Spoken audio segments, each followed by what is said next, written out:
Hello students, in today's class we are going to discuss selected PYQs of binomial theorem of the years 2022 to 24. 23 में there had been too many questions on binomial theorem and relatively 24 में थोड़े से कम थे, लेकिन ये बहुत scoring section है। अब द मिनिमल राइटिंग से आप बहुत अच्छा स्कोर कर सकते हो इस चैप्टर में, ठीक है। इसमें मैं थ्योरी अलग से नहीं करवा रही हूँ क्योंकि वन शॉट में मैंने बहुत अच्छे से सारी चीज़ उसमें कंप्लीट किया हुआ है, you can go through that. लेकिन क्वेश्चंस को करते हुए जो भी रिलेवेंट थ्योरी वाला पार्ट होगा we are going to discuss then and there, ठीक है। लुक एट बेटा, first question, it's is for a natural number n, alpha n is 19 power n minus 12 power n। वैसे ये बाइनोमियल थ्योरम का question नहीं है, लेकिन एक्सपोनेंट रिलेटेड इस तरह का डीलिंग है, सो पुट इट हियर, ठीक है। Then the value of this is what. अब क्लियरली एक चीज़ तो यहाँ से आपको समझ आ रहा है कि न्यूमेरिकल टाइप है, तो अल्फा 8 का प्रेजेंस यहाँ पे क्रिएट होना ही चाहिए। अब क्रिएट करेंगे कैसे? सिंपल सा वर्क है, इसे हम लिख लेते हैं। एंड अल्फा 8 इसका मतलब 19 पावर 8 माइनस 12 पावर 8 के फॉर्म में हमें इसे प्रेजेंट करना है, दैट्स इट। तो आ जाता है 31 alpha 9 is what 19 power 9 minus 12 power 9 minus 19 power 10 minus 12 power 10। इसी पे ही हम वर्क कर रहे हैं सबसे पहले, ठीक। हमें पावर 8 में इसे कन्वर्ट करना है, तो इसे हम लिखते हैं 19 इंटू 19 पावर 8 और इसे 31 बाहर है into 12 power 8 and 19 square into 19 power 8, 12 square into 12 power 8, perfect. अब 19 पावर 8 हम यहाँ से लेंगे कॉमन और 19 भी कॉमन ले लेते हैं एंड इसके अलावा हमारे पास रह जाता है 31 minus 19 and that is 12, perfect. यहाँ पे आ जाते हैं 12 इंटू 12 पावर 8 हमने लिया common, we are left with 31 minus 12 and that is 19। अब ओवरऑल अगर आप ध्यान दें तो 19 इंटू 12 आ जाता है common, so 19 power 8 minus 12 power 8 and that is alpha 8, perfect. Numerator simplify होके ये बन गया 19 इंटू 12 अल्फा 8, इसे हम कर देते हैं कैंसिल। 19 है 3 टाइम्स इस तो एस, ये कैंसिल हुआ 4, है ना, डायरेक्ट सिंपल, ठीक। नेक्स्ट, एंड इनफैक्ट इस क्वेश्चन को कोई 9th 10th का बच्चा भी अटेम्प्ट कर सकता है easily. It says if the coefficient of x power 30 in the expansion of this is alpha then mod of alpha is what. मतलब हमें कोएफिशिएंट ऑफ x पावर 30 को ही सर्च करना है बच्चे। यहाँ पे हम सबसे पहले एलसीएम ले लेते हैं x, तो it will be x plus 1 लिख लो या 1 प्लस 6 लिख लो, कोई प्रॉब्लम नहीं है। हियर ये 1 बाई एक्स पावर 6 हमने इस तरह से लिख दिया और इस पूरे में से हम x पावर 30 के प्रेजेंस को सर्च कर रहे हैं, इसका मतलब यहाँ से x पावर 36 का कोएफिशिएंट हमें चाहिए, दैट्स इट, ताकि x पावर 6 कैंसिल होने के बाद x पावर 30 का प्रेजेंस रह जाए, ठीक। अब उसके लिए लेट्स टेक, यहाँ से हम इस x प्रेजेंस को अल्फा टाइम्स ले रहे हैं, तो इसे बीटा टाइम्स, इसे गामा टाइम्स, तो जब इसका ये टर्म इसका ये टर्म इसका ये टर्म मल्टीप्लाई होगा तो x का presence alpha plus 2 beta plus 3 gamma के साथ क्रिएट होगा और वो हमें चाहिए 36। And we are very clear, alpha के जो वैल्यूज़ हैं वो 0 से 6 के बीच में होंगे, दे आर इंटीजर्स। बीटा 0 से 7 में होगा, तो गामा 0 से 8 में होगा। और इंटीग्रल सोल्यूशन इस तरह के जो होते हैं अलग अलग कोएफिशिएंट के साथ, इन्हें हम मैनुअल काउंटिंग से ही करना प्रीफर करते हैं, हमने पीएनसी में ऑलरेडी किया हुआ है, ठीक है। अब इसे कंप्लीट करते हैं। हम स्टार्ट करेंगे जिसका कोएफिशिएंट सबसे बड़ा है उसी को वैल्यू असाइन करते हुए। तो गामा, अगर हम गामा के वैल्यू को 0 लेते हैं, in that case alpha plus 2 beta we should be getting it to be 36। अब बच्चा अगर मैं अल्फा का हाईएस्ट भी ले लेती हूँ दैट इज 6, बीटा का हाईएस्ट भी ले लेती हूँ देन इट इज 14, ये 36 तो बन ही नहीं सकता, राइट। इसका मतलब गामा 0 कोई केस क्रिएट नहीं होगा। अगर मैं गामा का वैल्यू 1 लेती हूँ तो 3 इधर गया 33। अल्फा प्लस 2 बीटा का हाईएस्ट वैल्यू आप एक बार में देख लो, it is 6 plus 14 which is equal to 20, right. तो 20 से बड़े के लिए तो कोई केस क्रिएट ही नहीं होगा। दैट मीन्स गामा हम 0 नहीं ले सकते, 1 नहीं ले सकते, 2 ले नहीं सकते, 3 भी नहीं, 4 भी नहीं, 5 अगर हम 5 लेते हैं वी लेफ्ट विथ 21, वो भी नहीं देगा।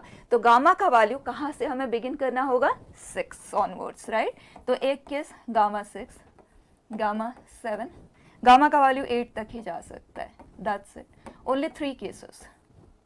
अब फर्स्ट केस में देखते हैं, दिस इज 6, 18 इधर गया, तो alpha plus 2 beta we want it to be 36 minus 18 that is 18. तो अल्फा एंड बीटा के पॉसिबिलिटीज़ को नोट डाउन करते हैं. अगर हम बीटा का वैल्यू को कंसिडर करते हैं to be 0, in that case alpha is 18, वो तो पॉसिबल ही नहीं है. अब फिर से आप देखो कि अल्फा का जो हाईएस्ट पॉसिबिलिटी है वो है 6, और इसका अगर हम हाईएस्ट भी कंसिडर कर लेना तो इन दैट केस बीटा हमें क्या मिल रहा है, ये 6 इधर सब्ट्रैक्ट हुआ, then beta is coming out to be 6. तो 6, 6.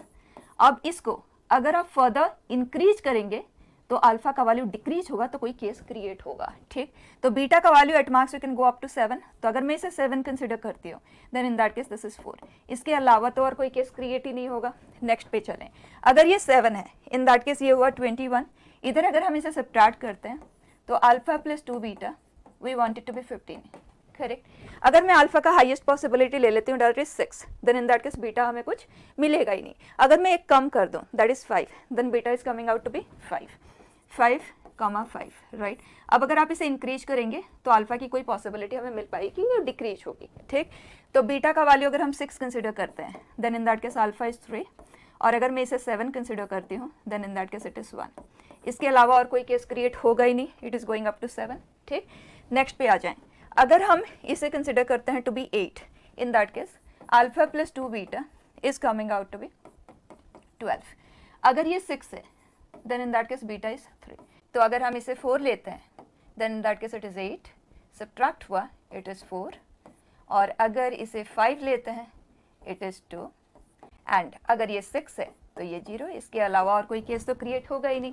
These are complete possibilities. अब क्वेश्चन कहता है कि हमें कोएफिशिएंट चाहिए, तो एक एक केस लेते हैं एंड कोएफिशिएंट को आंसर करते हैं, और उससे पहले जनरलाइज्ड फॉर्म में हम कोएफिशिएंट लिख लेते हैं. यहाँ अगर हम x power alpha plus 2 beta plus 3 gamma के कोएफिशिएंट की बात करें, क्योंकि हमने अल्फा बीटा गामा में केसेस बनाए हुए हैं ना, तो कोएफिशिएंट क्या आ रहा है, और हमें alpha plus 2 beta plus 3 gamma 36 चाहिए. करेक्ट, उसके केसेस तो हमने ऑलरेडी बनाए हुए हैं. तो कोएफिशिएंट क्या आ रहा है वो देखें. Here x power alpha, so it is 6c alpha. 6c alpha का हो या 6c 6 माइनस अल्फा का हो, one and the same thing. ठीक है, ये लिख दिया मैंने, और हमने इसे बीटा टाइम्स लिया, तो जो कोएफिशिएंट क्रिएट होगा that is -1 power beta 7c beta. इसे हमने गामा टाइम्स लिया है, तो -1 power gamma 8c gamma. Perfect. अब आ जाएं. हियर अल्फा है 6, बीटा है 6, गामा है 6. ओके, 6 6 एंड 6c है. Then in that case 6c 6 1 लिख देते हैं. -1 power beta plus gamma combine कर देते हैं, तो इस केस में बीटा प्लस गामा इवन है तो प्लस साइन आ गया. And then 7c 6 that is 7, and 8c 6 that is 8 into 7/2, जिसे डायरेक्टली लिख देते हैं टू बी 28. फाइन, ये केस हो गया. नेक्स्ट केस सम अप करेंगे इसी तरह से. ठीक, ये है अल्फा बीटा एंड गामा. सबसे पहले साइन को देख लेते हैं. बीटा प्लस गामा इवन है या ऑड है. इस केस में ऑड है, इसका मतलब ये माइनस में आएगा. ओके, अल्फा है 4, सो this is 6c 4, 7c 7 and 8c 6. Simple, छोटे छोटे से नंबर्स होंगे, इजीली आप इवैल्यूएट कर सकते हैं. नेक्स्ट केस पे चलें. सबसे पहले साइन बीटा प्लस गामा क्या है, इवन है, तो ये प्लस में आ गया. एंड वैल्यूज पुट करते हैं. 6c5, 7c5, 8c7. अब मैं डायरेक्टली लिखते जाती हूँ. बताएं, ऑड है, साइन आ गया minus, and then 6c3, 7c6, 8c7. Here even है तो प्लस साइन आ गया. Then 6c1, 7c7, 8c7. Fine, ये केसेस भी होगी. इस केस में आ जाते हैं, ऑड है तो minus sign, and 6c6, 7c3, 8c8. Right, इन सब में 8c8 आएगा जो कि 1 है. राइट, तो वहाँ कोई कैलकुलेशन तो है नहीं. नेक्स्ट केस पे देखें, इवन है तो प्लस साइन आ गया, that is 6c4, 7c4, 8c8 1 है, लिखने की ज़रूरत नहीं है. ये ऑड है तो 6c2, 7c5, 8c8 लिख नहीं रहे हैं. नेक्स्ट में आ जाएगा plus sign, that is 6c0, 7c6. That's it. छोटे छोटे से नंबर से सम इट अप. क्लियर है बेटा. Next question. रिमाइंडर फाइंडिंग पे कई ज़्यादा क्वेश्चंस है और हैंडलिंग बहुत ही सिंपल. ध्यान देना. The reminder when 11 power 1011 plus this is divided by 9। तो सबसे पहले काम आप कर लो, कुछ भी सोचना नहीं है, डायरेक्ट डिवीजन आप कर लो। 11 को मैं लिख सकती हूँ 9 + 2 1011। 9 डिविजिबल है बाई 9, इसे आप कर दे खत्म। 2 पावर 1011। थ्योरी में हमने ये सब डिस्कस किया हुआ है, मैं डायरेक्टली ही लिख रही हूँ। उसी तरह से आप इसे 9 से डिवाइड कर दो, जो रिमाइंडर आ रहा है सिर्फ उतना ही लिखो, दैट्स इट। ये है जब आप 9 से डिवाइड करते हैं, so it is 1, it is 21, so it is 3, so it is 9k plus 3 type, 9 को आप हटा दें, so it is 3 power 11, correct. हमें इसे 9 से डिवाइड करना है एंड रिमाइंडर फाइंड करना है। बच्चा ये 3 का एक परफेक्ट पावर है और ये 3 स्क्वायर है, ये 3 पावर 11 है। क्या 3 पावर 11 3 स्क्वायर से डिविजिबल है? बिल्कुल है। तो यहाँ से हमें कोई रिमाइंडर तो मिलेगा नहीं क्योंकि वो एग्जैक्टली डिविजिबल है, तो जो कुछ भी मिलेगा हमें यहीं से मिलेगा, फाइन। अब ये 9 जिसे आप 3 स्क्वायर में चाहो तो उस फॉर्म में डील कर सकते हैं, but I will write it directly, क्योंकि जो 2 क्यूब है इसे हम एग्जैक्टली ये 3 का मल्टीपल है ना, so we can write it to be 2 cube power 1011 को हम 3 से डिवाइड कर देते हैं, so it is 3 and 3 7, fine. अब इसे मैं लिखूंगी to be 9 - 1 which is 3 3 7। 9 divisible by 9 है, हटा दें। -1 पावर दिस इज -1। कोई भी नेगेटिव नंबर का भी रिमाइंडर नहीं होता, तो अगर आपके पास नेगेटिव नंबर बच रहा है तो जो डिवाइजर है उसे आप उसमें ऐड कर दें और रिमाइंडर फाइंड कर लें। सो आंसर इज 8, ठीक है। नेक्स्ट बेटा,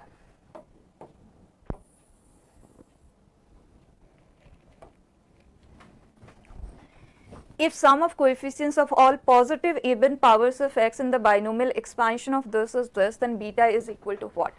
It says positive even powers of x, ठीक है। और आप देख सकते हैं एक्सपोनेंट छोटा सा है, आप इसे मैनुअली स्टडी करेंगे। तो सबसे पहले हम इसे सिंप्लीफाई कर लेते हैं। 2x power 4 + 3 whole power 10 and बाहर x पावर 10 का प्रेजेंस है, फाइन। सिंपल एनालिसिस से ही करते हैं। बच्चा इसके पास जो x का प्रेजेंस क्रिएट होगा वो x पावर 4 के टाइप का ही होगा, वेरी क्लियर, मतलब इवन ही होगा। या x पावर 10 से डिवीजन होगा तो x का जो भी पावर आएगा वो इवन आएगा, that is for very clear. But the only thing is we require a positive power, ठीक है। तो हमें इसका जो जनरल पावर क्रिएट होगा उसे स्टडी कर लेते हैं। अगर हम इसे k टाइम्स लेते हैं, सिर्फ इतना सा देखो k क्या क्या होना चाहिए। अगर हम इसे 0 टाइम्स लेते हैं then in that case x power -10 create होगा, हमें नहीं चाहिए। अगर हम इसे एक बार लेते हैं तो x power 4 upon x power 10, x power -6 देगा, वो हमें नहीं चाहिए। हमें x का पॉजिटिव इवन पावर चाहिए। इवन तो आना ही आना है, बस पॉजिटिव को आप ध्यान दो। तो उसके लिए क्लियर हो जाता है जो k का वैल्यू होना चाहिए वो ऐसा होना चाहिए कि 4k 10 को एक्सीड करना चाहिए, तो राइट। इसका मतलब k can be 3, can be 4 and so on going up to 10, that's it. इसका मतलब जो हमें नॉन एक्सेप्टेबल है वो है k के values to be 0 1 and 2, that's it.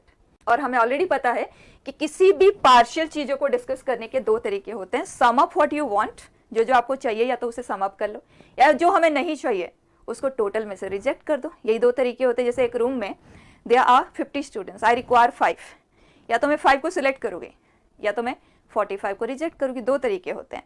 जो भी कम मेहनत से अचीव हो जाए that we will always prefer. तो यहाँ अगर हम सम अप करने की बात करेंगे तो इतने सारे केसेस है, और अगर हम रिमूवल की बात करेंगे only 3 cases to remove, so will definitely prefer doing it by removal. तो हम टोटल कोएफिशिएंट ले लेते हैं। इस एक्सपांशन में क्या आएगा, तो x की जगह पे हमने 1 पुट कर दिया, दैट इज 5 पावर 10। इसमें से हम रिमूव कर देंगे वो कोएफिशिएंट्स जो k इक्वल टू 0 1 एंड 2 के लिए क्रिएट होंगे, ठीक है ना। तो बता दें अगर k का वैल्यू 0 है, इन दैट केस जो यहाँ पे टर्म क्रिएट होगा सिर्फ कोएफिशिएंट ही लिखेंगे, विल दैट बी 10c 10, इसे आप 10 टाइम्स लोगे, 3 पावर 10, इसे हमने लिया है 0 times, so 2 power 0, nothing to write. Then 10c 9, k का वैल्यू हम 1 ले रहे हैं, ये 1 तो इसका पावर है 9, सो 2 पावर 1 3 पावर 9, फाइन।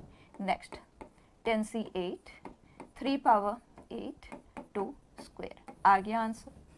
हमें क्वेश्चन ने कहा है कि आपको दिस मतलब ये एज इट इज रखना है और इसे सिंप्लीफाई करना है 3 पावर 9 के पावर के फॉर्म में, ठीक है। तो बस इतना सा काम अब हम कंप्लीट कर लेते हैं। 10 से 10 का वैल्यू है 1, सिर्फ इस पार्ट को ध्यान देना। तो 5 पावर 10 माइनस 3 पावर 9 के फॉर्म में हमें लिखना है। तो पहले इन वैल्यूज को सिंप्लीफाई कर लेते हैं। ये 10 है, 3 पावर 9, 10c 8 का वैल्यू होता है 10 इंटू 9/2, ठीक, दिस इज 5। 3 के पावर में अगर आप लिखना चाहो that is coming out to be, ये 3 स्क्वायर है ना, so 3 power 10 and 5 into 4 20, 3 power 10। लेकिन क्वेश्चन ने कहा है 3 पावर 9 के फॉर्म में आप उसे प्रेजेंट करो, तो ओवरऑल हम एक काम करते हैं, 3 पावर 9 को लेते हैं common, so we are left with 3। यहाँ पे हमारे पास रह जाता है, देखो माइनस साइन हमने कॉमन लिया है ना, एकदम केयरफुली करना है, सारे प्लस में रह गए हैं, सो वी हैव 3 एंड यहाँ पे हमने 3 पावर 9 को ले लिया है कॉमन, 3 पावर 9 हमने कॉमन लिया, सो लेफ्ट विथ 60, करेक्ट। तो यहाँ हमारे पास रह जाता है टू बी 83। क्वेश्चन ने हमसे पूछा है what is value of beta, direct है ना। नेक्स्ट बेटा, it says alpha is this, beta is this and 2 alpha by beta अगर इस इंटरवल में, तो n का वैल्यू क्या होगा बच्चा, ये देख लो आप, NCR समेशन डायरेक्टली याद रखना है, r values are 0 to n 2 power n, NCR multiplied with r from 0 to n 2 power n minus 1, r square NCR summation r from 0 to n is n into n minus 1 into 2 power plus n 2 power n minus 1 as it is, याद रखना है इन्हें। And r cube NCR, यहाँ पे तो उसकी ज़रूरत नहीं है, but still you remember this is n into n minus 2 n minus 1, n into n minus 1 into n minus 2, उस फॉर्म में आप लिखो 2 power n minus 3 plus 3n into n minus 1 2 power n minus 2 plus n 2 power n minus 1, easy to remember, ठीक है। Next, NCR upon r plus 1, r is varying from 0 to n, complete possibilities which is 2 power n plus 1 minus 1 upon n plus 1। इनको direct use में लेंगे, ठीक है, काफ़ी सारे questions में यूज में आएंगे। एक और चीज़ देख लेना, ये है NC0 plus NC1 so on up to NCn, अगर इसमें सिर्फ इवन r का प्रेजेंस है, NC0 NC2 NC4 so on है, या NC1 NC3 r के वैल्यूज ऑड है, ये सेम ही है 2 पावर n माइनस 1, फाइन।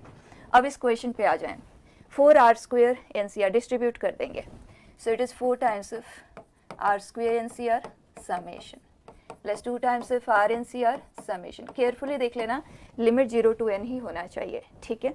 अगर कुछ मिसिंग है तो अकॉर्डिंगली आप उसे हैंडल करेंगे। This is summation NCR। सबसे पहले अल्फा को हम सिंप्लीफाई कर लेते हैं, so it is 4 times of r square NCR, हमने याद रखा हुआ है, डायरेक्टली लिखेंगे n into n minus 1 2 power plus n 2 power n minus 1, fine. अब इस पे आ जाएं, 2 n 2 power n minus 1 2 power n, fine. Simplify कर लेते हैं ओवरऑल, इसे अगर मैं डिस्ट्रीब्यूट कर देती हूँ दोनों के साथ, then I have n into n minus 1 2 power n, n 2n इस फॉर्म में लिख लेते हैं, 2 पावर n आ जाएगा, ठीक है। एंड दिस इज, इस 2 को हम इसके साथ ले लेते हैं, 2 power n plus 2 power n। तो ओवरऑल अगर मैं 2 पावर n को कॉमन लेती हूँ तो n square minus n plus 2n plus n plus 1, so it is n square plus 2n plus 1, जिसे हम n प्लस 1 का whole square into 2 power n तो लिख ही सकते हैं, फाइन। ये आ गया अल्फा इन सिंप्लीफाइड फॉर्म, तो इसको हम लिख देते हैं यहाँ पे, विच इज़ n प्लस 1 का whole square into 2 power n, value of alpha. अब बीटा पे आ जाएं, इसका वैल्यू भी हमने याद रखा हुआ है, 2 power n plus 1 minus 1 upon n plus 1। जब ये इसमें ऐड होगा तो ये वाला पार्ट हो जाएगा cancel, we are only left with this. अब यहाँ पुट कर देते हैं 2 alpha which is n plus 1 का whole square into 2 power n, beta ये हमारे लिए 2 power n plus 1 upon n plus 1, fine. बच्चा ये दोनों कंबाइन होकर 2 पावर n प्लस 1 हमें देते हैं, सो n प्लस 1 का होल क्यूब, इट सेज 281 है और इधर 140 है। अब n का वैल्यू क्या होगा, तो बच्चा परफेक्ट क्यूब तो हमें पता ही है ना, कुछ वैल्यूज तक तो पता ही है। तो बताएं, अगर मैं 5 क्यूब की बात करती हूँ तो 125 है, तो ये इस इंटरवल में तो लाई नहीं करता, मतलब ये वैल्यू 5 नहीं हो सकता। अगर हम 6 क्यूब की बात करते हैं then in that case it is very much with in this interval, और 7 क्यूब तो 281 को क्रॉस कर देगा। तो क्लियर हो गया, जो n प्लस 1 का वैल्यू है that is 6, that means value of n is 5, ठीक है। नेक्स्ट,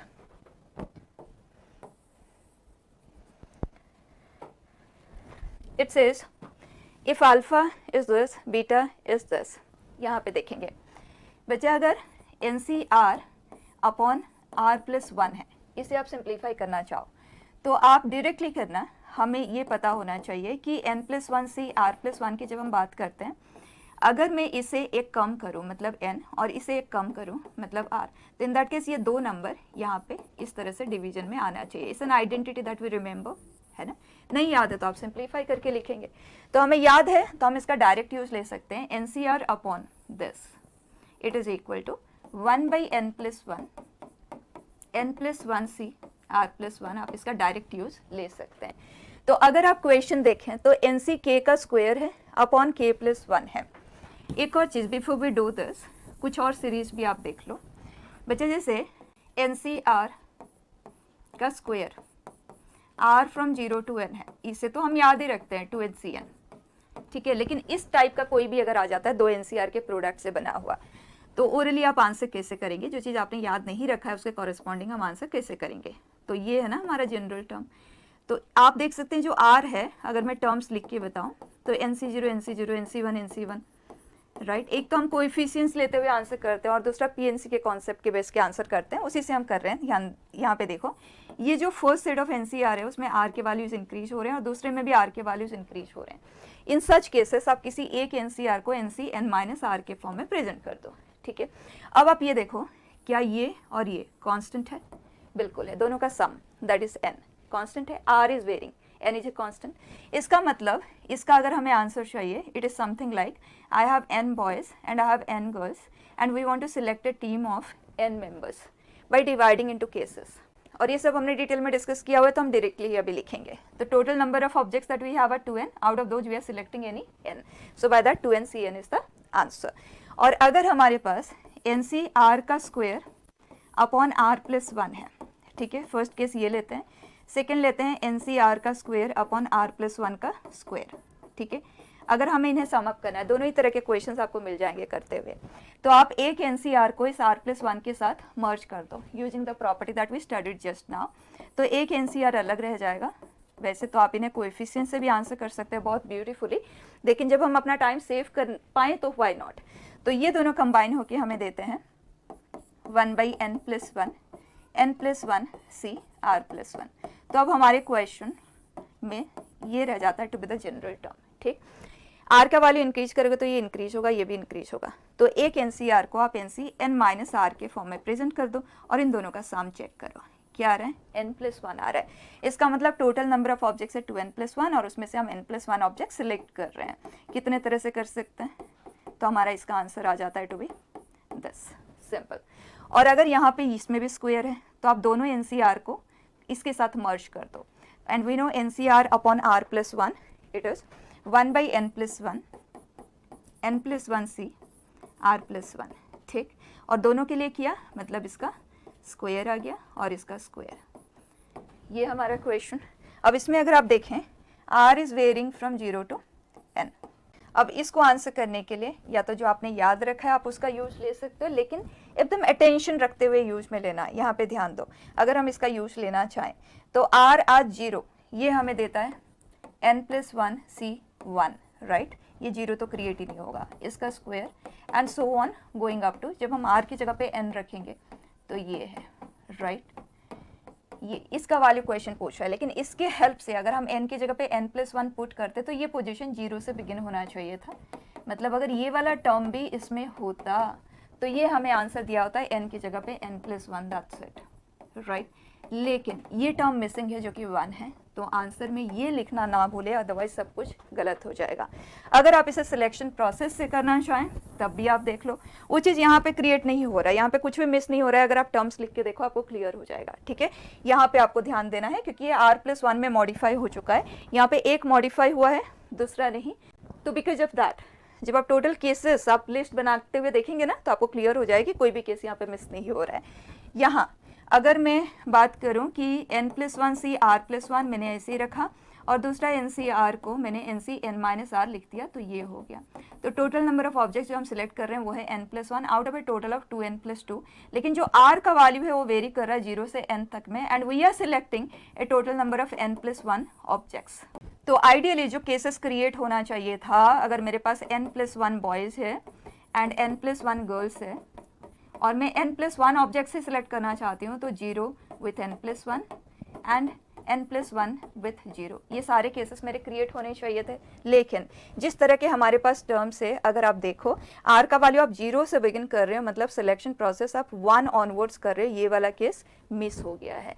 लेकिन आप जा रहे हो n+1 तक, तो ये पूरा कंप्लीट हो रहा है, लेकिन ये एक केस मिस हो रहा है जिसका number of ways of doing is 1, सो 1 को सब्ट्रैक्ट करना आप ना भूलें, दैट्स इट। ठीक है, अब इस क्वेश्चन को कंप्लीट करते हैं। Here can we write this to be, अभी अभी हमने किया भी था, तो NCK अपॉन K+1 और एक NCK एज इट इज, ये दोनों कंबाइन होके 1/n+1 n+1C K+1, और इसे मैं लिख देती हूँ NC n-K। तो 2n+1 ऑब्जेक्ट्स में से we are selecting n+1 objects, जो कि है 1/n+1 2n+1C n+1, ये हो गया अल्फा। देन बीटा, यहाँ पे K+2 है, ये NCK+1 है, K+2 मतलब जैसे ये R है तो ये R+1 है, तो वो कंबाइन हो जाएगा। यहाँ पे आप देखिए जैसे ये K है, ये K+1 है, नेक्स्ट वैल्यू है ना, तो इसे हम सिंप्लीफाई कर सकते हैं बाय दैट। इन दोनों को अगर हम साथ में कंबाइन करते हैं तो 1/n+1 एंड n+1C K+2। ठीक, अगर थोड़ा सा भी आपको कन्फ्यूजन लगे ना, तो आप इस टर्म को लिख लेना n⁻K+1 factorial into n-K-1 factorial, and ये K+2 को हम इसके साथ कंबाइन कर रहे थे, K+2 फैक्टोरियल हो गया, और इन दो नंबर का जो सम है वो n+1 है, तो इसे आप n+1 से मल्टीप्लाई करेंगे तो आप डिवाइड भी करेंगे, राइट, और ये कन्वर्ट हो जाएगा इंटू n+1C K+2 में। और जो NCK यहाँ पे है, will write it as NC, perfect. अब इन दोनों का सम n+2 है, टोटल नंबर ऑफ ऑब्जेक्ट्स है 2n+1, तो 2n+1 ऑब्जेक्ट्स में से हमें n+2 नंबर ऑफ ऑब्जेक्ट्स का सिलेक्शन करना है। सो बीटा का वैल्यू हमारे पास है 1/n+1 2n+1C n+2। ठीक, question is 5 times of this is 6 times of this is 5 times of n+1 2n+1C n+1। Simplify कर लें, ये हो गया कैंसिल। इस टर्म्स को अगर हम एक्सपांड कर दें, 5 2n+1 n+1 factorial, this minus this, that is n factorial, 6 2n+1 factorial n+2 factorial, this minus this n-1 factorial।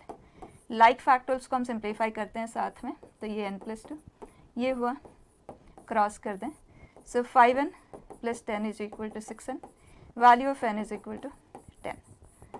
Simple, थोड़ा सा writing you can consider it to be, क्योंकि अगर आपको ये पैटर्न आइडेंटिफाई करना नहीं आता तो थोड़ा सा राइटिंग पे आपको जाना होगा, अदरवाइज सिंपल है। नेक्स्ट बेटा,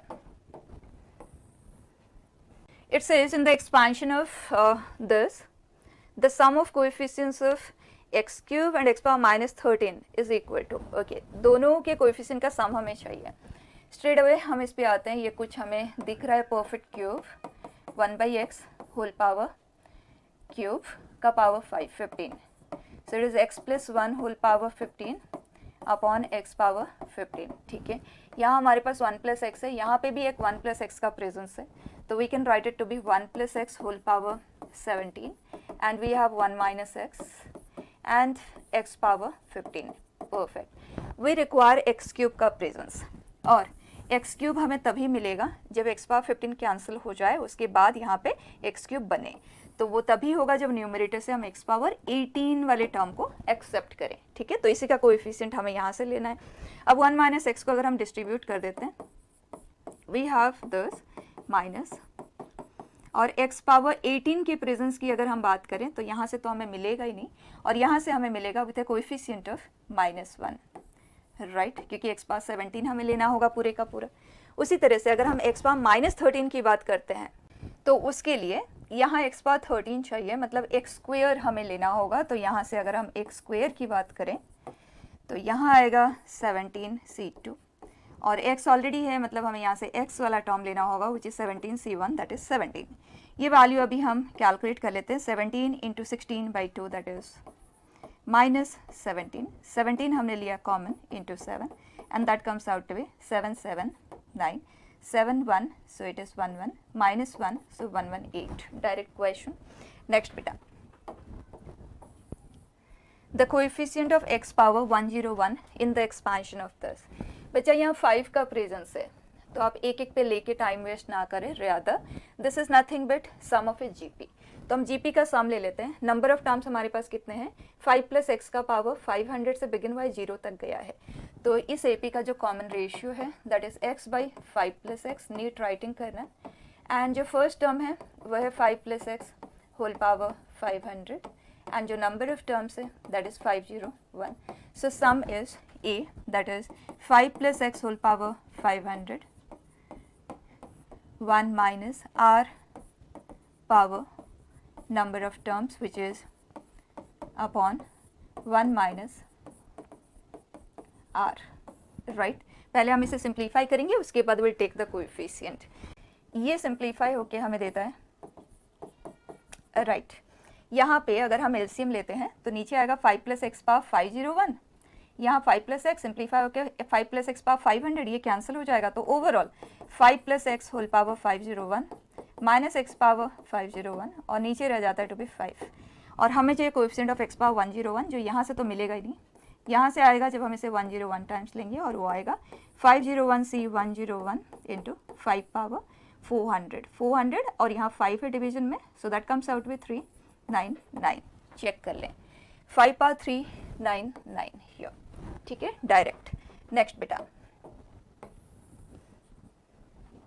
the reminder when this is divided by 21 immediately 21 और ये काफ़ी बड़ा नंबर है ना, तो इन सिचुएशन में आप डिवाइड करके इसे छोटा कर दो। तो 21 से अगर हम इसे डिवाइड करते हैं this comes out to be 20 into 21 plus 8, ठीक है। और 21 से ये हो गया डिविजिबल, तो 8 पावर 2024 की बात हो रही है। अब चेक कर लो, वैसे 8 तो एक परफेक्ट पावर है, आप इसे 2 क्यूब में लिख सकते हो, लेकिन हमें ये भी दिख रहा है कि 21 का कोई मल्टीपल जो कि थर्ड मल्टीपल जो हमें देता है 63 और 8 स्क्वायर है 64, तो we can write 64 to be 63 plus 1, right. तो डायरेक्टली आंसर हो जाएगा, we can write 63 plus 1 64 and ये है 1012 एंड डिविजिबिलिटी बाई 21 की बात हो रही है और ये 21 से डिविजिबल है, इसे खत्म कर दे तो 1 power this and that is 1 is the answer straight away, ठीक। नेक्स्ट बेटा,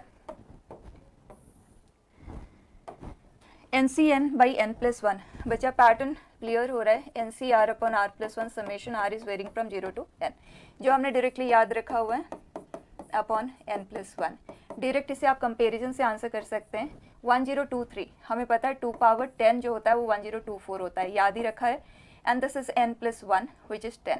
अब अगर आप कंपेयर करें तो ये और ये सेम है जो कि 10 है, so value of n is 9 direct, ठीक। Next, the coefficient of x power 2012 in the expansion of this, इन दोनों का प्रोडक्ट सिंप्लीफाई हो जाता है। यहाँ 2008 है या 2007 है, तो कंबाइन करके हम 2007 पावर लेते हैं, तो एक 1 माइनस एक्स एक्स्ट्रा बच जाएगा और ये मल्टीप्लाई होकर 1 माइनस एक्स क्यूब देते हैं जो कि 2007 टाइम्स क्रिएट होगा। अब आप इसे डिस्ट्रीब्यूट कर दें तो ये आ गया 2007 minus x 1 minus x cube power 2007। We are suppose to find x power 2012, तो 2012 ये क्या ये 3 का मल्टीपल है, क्योंकि इस एक्सपांशन में जो भी क्रिएट होगा वो एक्स पावर 3 के टाइप का होगा और ये 3 का मल्टीपल है ही नहीं, मतलब इसका प्रेजेंस यहाँ जनरेट ही नहीं होगा।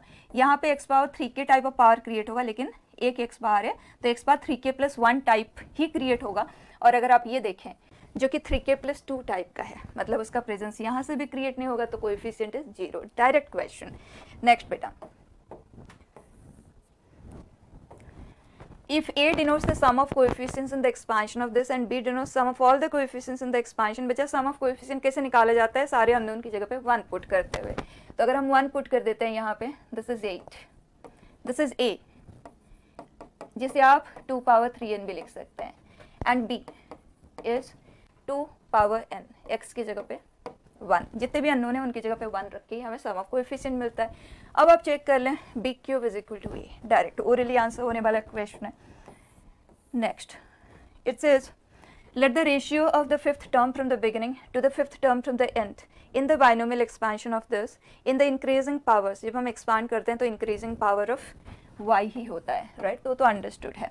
Is this, if the sixth term from the beginning is this, then alpha is equal to what? तो हमें बस n का वैल्यू फाइंड करना है यूजिंग द रेशियो. ठीक है, so fifth term from the beginning. जब हम फिफ्थ टर्म की बात करेंगे तो हमें इसे लेना होगा 4 टाइम्स, इसे लेना होगा n minus 4 times. So it is NC4. It says ratio of the fifth term, पूरा टर्म है, कोएफिशिएंट का रेशियो नहीं है, पूरे टर्म का रेशियो है. केयरफुली करेंगे. NC4, this is 2 power 1/4.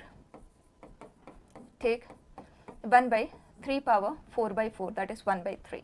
This is 2. Now fifth term from the end की जब हम बात करेंगे तो इसका x and y का ऑर्डर को हम रिवर्स कर देते हैं. तो 1/3 power 1/4, 2 power 1/4 whole power n के एक्सपांशन में we want fifth term from the beginning. तो हमें इसे लेना होगा 4 times. So it is NC4 2 and इसे n minus 4 times. So 1/, done. इसे कर दे कैंसिल. क्वेश्चन ने कहा है जो रेशियो है वो 6 पावर 1/4:1 है. ओके, तो अब हम इसे कर लेते हैं सिंप्लीफाई. बच्चा 6 बनता है एक 2 और एक 3 के प्रोडक्ट से. ठीक है, तो ये है 2 power n minus 4/4 minus 1. So it is n minus 8/4 and 3. ये चीज़ यहाँ पे न्यूमरेटर में चला गया. बाई 4 भी है, ध्यान देना, क्योंकि 3 का 4th रूट है ना ये. सो दिस -1 जब हम करेंगे so 3 power n minus 8/4 combine होके 6 power n minus 8/4 and we want this to be 1/4. तो ये हुआ cancel. Value of n is equal to 9 है ना, डायरेक्ट. अब हमें n का वैल्यू मिल गया तो आगे का काम तो आप खुद ही कर सकते हैं. 6th टर्म हमें निकालना है, दैट्स इट. ठीक, हियर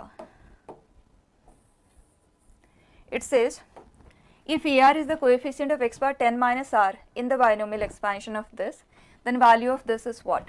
बच्चा AR is the coefficient of x power 10 minus r. x power 10 minus r का जो coefficient होगा वो होगा 10c 10 minus r, जिसे हम 10c r भी लिख सकते हैं, राइट? तो इसे हम कहेंगे r क्यूब 10c r की जगह पे r माइनस 1 होल स्क्वायर. पहले हम इस टर्म को सिंप्लीफाई करेंगे, then will talk about summation. तो ये हुआ 10 factorial r factorial 10 minus r factorial 10 factorial r minus 1 factorial 11 minus r factorial. ये हुआ कैंसिल, ये और ये, दैट्स इट. अब यहाँ हमारे पास इसका स्क्वायर है तो r स्क्वायर है, कैंसिल हुआ, एक r रह गया. तो ओवरऑल 11 माइनस r का square summation. r values are varying from 1 to 10. वैसे अगर हम 0 से 10 भी लिखते तो कोई फर्क ही नहीं पड़ता, क्योंकि r इक्वल टू 0 के लिए टर्म ही 0 है. ठीक है, सो r इक्वल टू 0 to 10 ही हम लिख देते हैं. कंप्लीट चीज़ यहाँ पे कवर हो जाएगी. अब इस परफेक्ट स्क्वायर को आप एक्सपांड कर दें. 22r प्लस r को डिस्ट्रीब्यूट कर देते हैं. समेशन r हमने याद रखा हुआ है and this is 22 r square summation, ये भी हमने याद रखा हुआ है. And then r cube summation, ये भी याद रखा हुआ है. बस सम अप करते हुए आंसर दे दें. N value is 10. ठीक है, खुद कर लेंगे ना. Next, if the coefficient of x power 4, x power 5 and x power 6 in the expansion of this I in AP, then maximum value of n is equal to what? इनके जो coefficients है वो AP में है. Okay, so NC4, NC5, NC6 they form AP. So twice NC5, let's write it as n factorial 5 factorial n minus 5 factorial, which is equal to sum of these two. Right, n तक पहुँचना है तो simplify करना ही होगा. So n factorial upon 6 factorial n minus 6 factorial. n factorial हमने common लेके cancel कर दिया. 4 factorial 6 factorial and 5 factorial 4 factorial है जो सभी के पास है, तो इसे हम करते हैं कैंसिल. यहाँ रह जाएगा 5, यहाँ रह जाएगा 6 into 5. इन तीनों में जो सबसे छोटा है वो ये है, इसका प्रेजेंस तीनों के पास है, तो यहाँ n minus 4 into n minus 5 रहेगा और यहाँ n minus 5.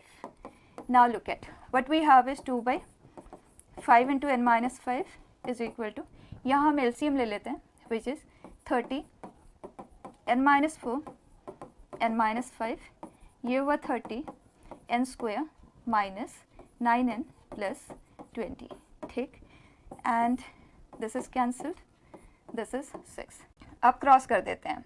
12n minus 12 into 4 48, ये है 50, ये दोनों कंबाइन हो गए. n square minus, so overall n square, इसे हम इधर शिफ्ट कर रहे हैं 21n, इसे इधर शिफ्ट किया, डन. अब अगर हम इसे सॉल्व करते हैं, स्प्लिटिंग मिडिल टर्म से ही कर लेते हैं बच्चा, ये हमें देता है टू बी 49 इंटू 2 मतलब 14 and 7. So n is 7 and n is 14. Question says the maximum value of n is. Fine. Next. It says if the sum of coefficients of all positive powers of x in the binomial expansion of this is this, then sum of all possible integral values of n, and n का presence यहाँ पे है, carefully हमें जाना होगा.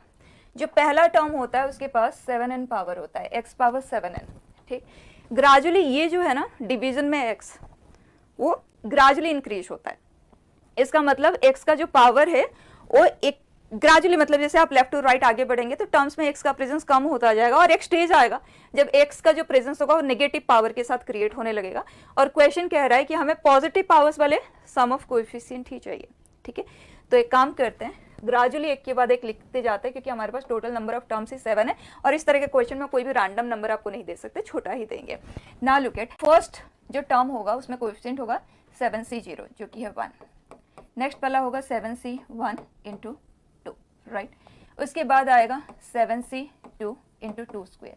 बस आपको ये चेक करते जाना है कि ये सम अप होके 939 हमें कब मिलेगा, बस वहीं पे हमें रुक जाना है. ठीक है, वहां से हम n को स्टडी करेंगे क्योंकि वहां तक के जो x का प्रेजेंस होगा वो पॉजिटिव पावर के साथ होगा और उसका जस्ट नेक्स्ट जो होगा वो नेगेटिव पावर के साथ होना चाहिए क्योंकि वो हमें लेना ही नहीं है. ठीक, तो सम अप करते जाते हैं साथ में. ये है 14, ये है 1, तो ये दोनों मिलके हमें दिए 15. ठीक है, और ये टर्म हमारे पास है 7c2 मतलब 7 इंटू 3 21, 21 इंटू 4 दैट इज 84. 84 अगर हम इसमें सम अप कर देते हैं what we get is 99. ठीक, नेक्स्ट टर्म हम देखते हैं 7c3 and that is 2 cube. 7c3 का वैल्यू है 7 into 6 into 5 upon 3 factorial, this is 35. 35 into 8 अगर हम करते हैं, 35 इंटू 2 से हमें मिलता है 70. 70 इंटू 4 विच इज 280, राइट, 280. तो टुगेदर 379. नेक्स्ट टर्म हम लिखते हैं which is 7c4 2 power 4.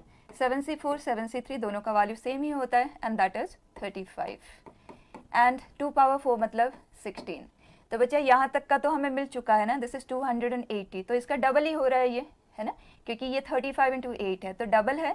So 560 that we suppose to add further, तो इसमें 560 ऐड हुआ but we get is 3 and this is 19. Exactly यही है. तो क्लियर हो जाता है ये वाला जो कोएफिशिएंट मिल रहा है ना, जिस टर्म के साथ मिल रहा है उसमें x का प्रेजेंस पॉजिटिव पावर के साथ होना चाहिए, उसके नेक्स्ट में नेगेटिव हो जाना चाहिए. बस इतना सा ही काम है. अब इसे हम कंप्लीट करते हैं. ये जो टर्म है, ये जो कोएफिशिएंट क्रिएट हुआ है, इसके कॉरेस्पॉन्डिंग जो r का वैल्यू है वो 4 है. तो अगर हमने इसे 4 टाइम्स लिया है तो इसे 3 टाइम्स लिया है, तो जो x का प्रेजेंस क्रिएट हो रहा है, अगर मैं पूरा टर्म भी लिख दूँ ना, तो 7c4 x power 3n 2 by x power 5 whole power 4, right, so this is 20. So 3n minus 20 should be greater than 0 and whereas जो next term होगा that is 7c5 x power, इसे 5 times तो इसे 2 times 2n, 5 times so 2 power 5, 5 times so x power 25. So 2n minus 25 we want it to be negative. अब check करें, 3n जो है greater than 20 होना चाहिए, n should be greater than 20/3. ठीक है, एंड वेयर इज यहाँ से हमें मिल रहा है इट शुड बी 25/2 मतलब 12.5. ये क्या है 6.6 and n is an integer. तो बच्चा इस इंटरवल में जो इंटीजर्स लाइक कर रहे हैं 7 8 9 10 11 12, इनका सम हमें चाहिए. बच्चा इन दोनों का सम है 19 19 19 19 इंटू 3 एंड दैट इज 57. ठीक है, next it says the reminder when this is divided by 5. Straight away करते हैं, छोटा ही बेस है, 5 + 2 डिवाइड हो गया तो 2 पावर 2022. इसे हम लिखेंगे 5 - 2 2022, इवन पावर है तो +2 तो 2 टाइम्स हो गया. इसमें हमें when it is divided by 5 what is the remainder it says, and we know 5 मतलब 2 स्क्वायर व्हिच इज 1011. तो 5 को हम लिख सकते हैं 2 square -1, so it is 2 times of 5 - 1 1011. ये डिविजिबल बाय 5 है ऑड पावर है -1 का, सो इट विल बी -1 तो -2। जब भी नेगेटिव नंबर बचता है तो डिवाइजर को ऐड कर दें और रिमाइंडर आंसर कर दें। So answer for the question is 3। ठीक है, नेक्स्ट बेटा।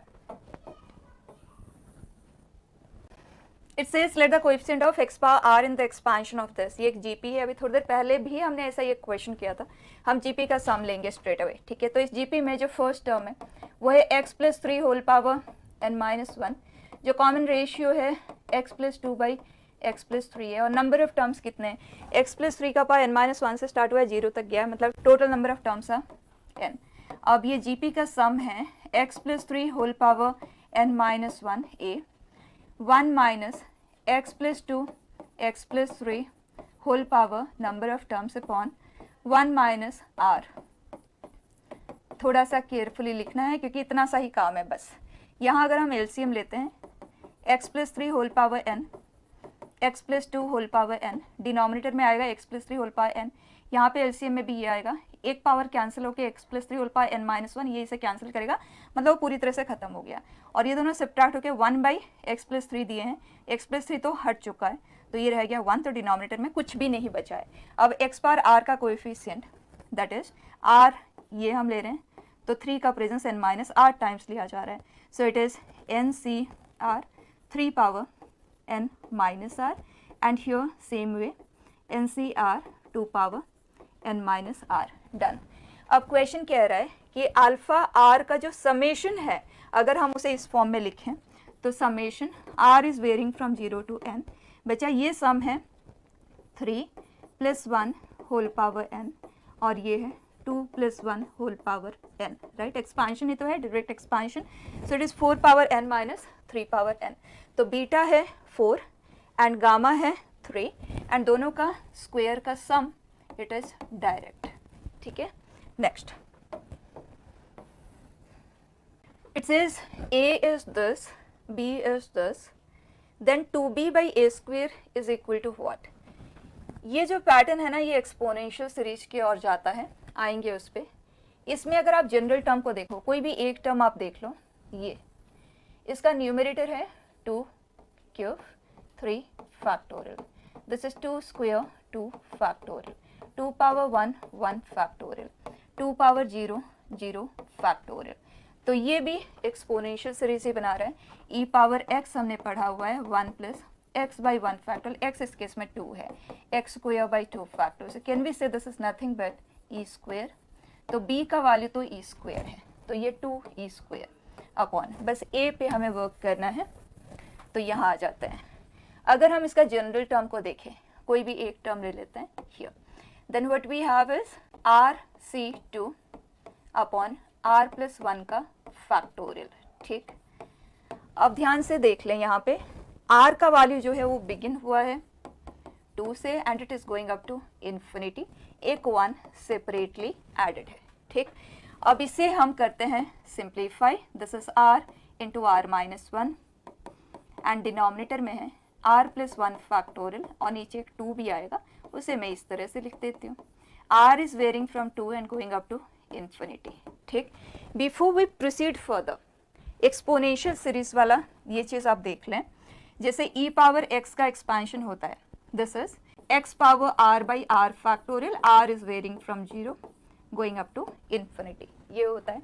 अगर आपको e को लिखना हो एक्सपांडेड फॉर्म में, it is 1 by r factorial, r is varying from 0 to infinity, right. क्या मैं इसे 1 by r - 1 factorial, r is varying from 1 to infinity भी लिख सकते हैं, just that sum of reciprocals of factorial है, और ये 0 फैक्टोरियल ऑनवर्ड्स होना चाहिए, तो अगर r का वैल्यू 1 रखते हैं तो ये 0 0 ऑनवर्ड्स है, तो परफेक्ट है। लेकिन अगर मेरे पास r + 1 फैक्टोरियल है and r is varying from 0 to infinity है, अब अगर आप ये देखें तो ये 1 फैक्टोरियल ऑनवर्ड्स है, 0 फैक्टोरियल ऑनवर्ड्स होता तो e दिया होता, इसका मतलब e में से कुछ कम करना होगा, वो कौन सा, 1 बाई 0 फैक्टोरियल वाला टर्म जो कि है 1। तो इस तरह से थोड़ा सा हम केयरफुली करेंगे।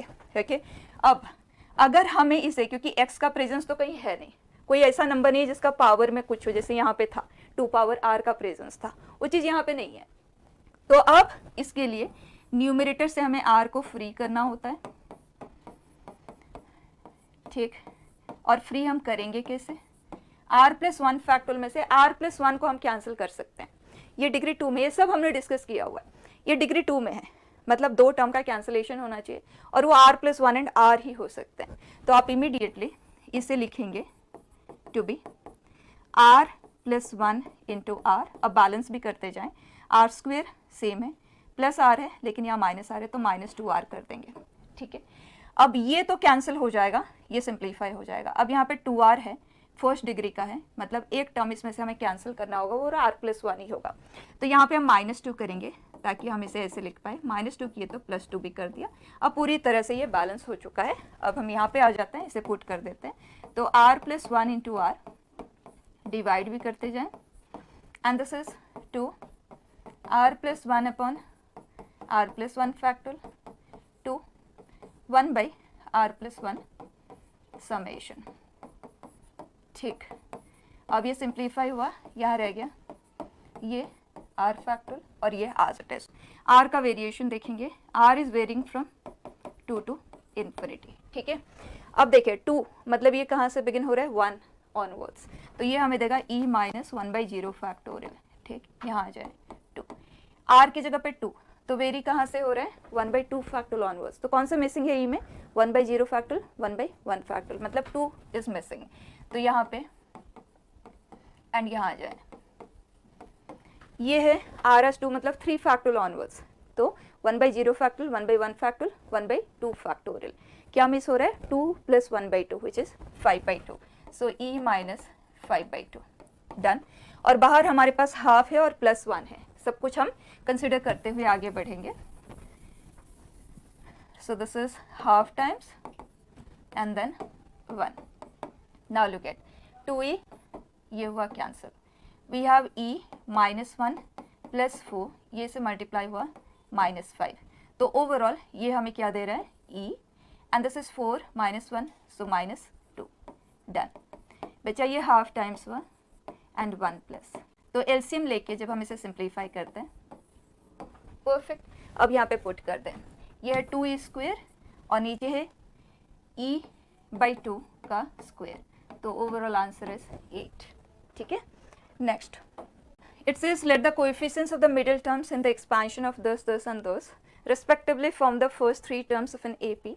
If D is the common difference of this AP, then this is equal to what? बच्चे इनका जो मिडिल टर्म है, मिडिल टर्म के लिए r का वैल्यू n/2 होगा क्योंकि ये इवन है ना। So that will be 4c2 1/√6 का square, and this is, it is only the coefficients, ठीक है, सिर्फ कोएफिशिएंट्स को ही लिखेंगे।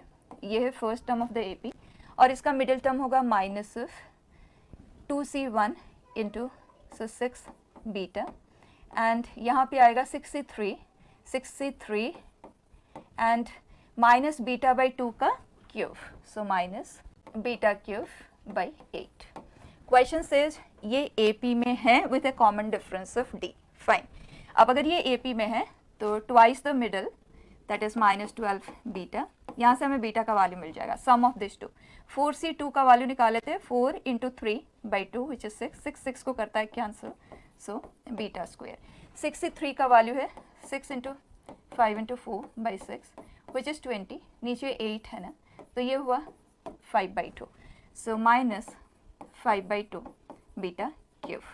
2 को हम कर देते हैं क्रॉस एंड सभी टर्म्स को इधर भी शिफ्ट कर देते हैं, सो 5 β³ -2 β² -24 बीटा। एक वैल्यू ऑफ बीटा हमें मिल रहा है 0, लेकिन क्वेश्चन ने कहा बीटा पॉजिटिव है, तो we have quadratic equation to with this. अब पहले हम बीटा को सॉल्व कर लेते हैं। बचा 24 × 5 120, सो 12 and 10, सो 5 β² 10 बीटा, ओके।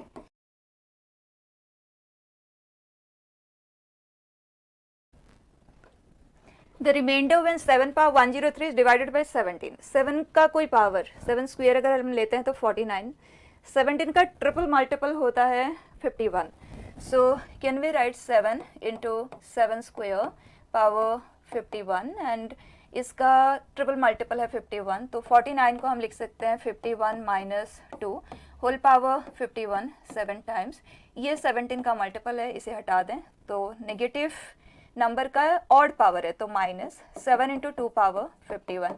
अब 17 से डिवाइड करने की बात हो रही है and we know 2 power 4 is 16, जिसे हम 17 माइनस 1 लिख सकते हैं। तो 2 पावर 4 की फॉर्म में अगर हम इसे प्रेजेंट करना चाहें तो 2 क्यूब मतलब 8 को हमें यहाँ से रिमूव करना होगा, तो 2 पावर 48 रह जाएगा, जो कि है 2 power 4 whole power 12।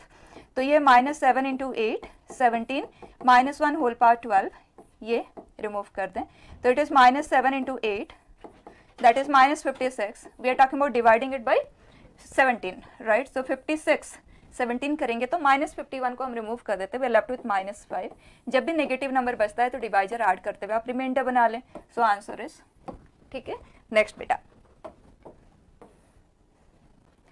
it says the number of positive integers k is such that the constant term in the binomial expansion of this is this, where this is an odd number, ठीक है। तो number of positive integer values of के हमें चाहिए, तो बच्चा इसका हम जनरल टर्म लिख लेते हैं, which is 12CR 2x³ power 12 minus r 3/x power k whole power r। So it is 12CR 2 power 12 minus r 3 power r and x का power 36 minus 3r minus kr, ठीक। हम constant term चाहते हैं, that means 36 3r plus kr हमें चाहिए, we want this, ठीक। ये satisfy करने वाला जो ये टर्म क्रिएट होगा उसे हम कांस्टेंट टर्म कहेंगे ना, और ये हमें इस टाइप का चाहिए 2 power 8 into an odd number, fine. तो यहाँ से बिगिन करते हैं अपना एनालिसिस, क्योंकि हमें 2 पावर 8 का प्रेजेंस चाहिए।